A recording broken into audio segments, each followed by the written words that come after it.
Well, first let me say I appreciate all of the testimony that you've provided today. It's been very interesting and helpful.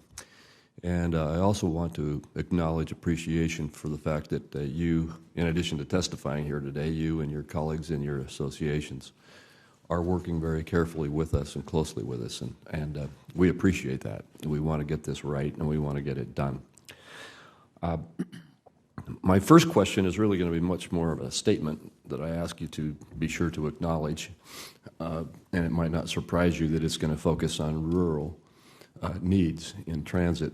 Often when folks think about mass transit, they think about heavily populated areas, but as has been so well indicated by a couple of you, this is a huge issue in rural communities as well. I was interested, Mr. McKenna, in your statistics about the safety record in rural areas, and Mr. Bogren, your story about the lady who cried because she was being given access to so much more that we often take for granted in our lives is critical. And so really one of the focuses I have, and I just want to ask if you'd each quickly just acknowledge that we really need to strengthen and expand our focus on rural areas as we deal with our transit issues in this country.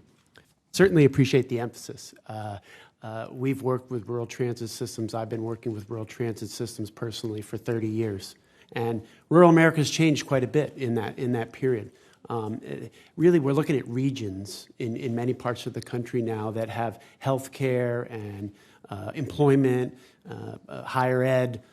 You have to go further distances. And our members, they're really focused on outcomes and trying to create these kinds of measurable outcomes, employment, health care, through what now many people are looking at on-demand mobility, and this is a new thing. Well, in the rural space, this is all we've ever been, is on-demand mobility. There really hasn't been the kind of population densities to do traditional fixed routes. So, when we're talking about rural isolation and other issues like that, transit is a really great solution.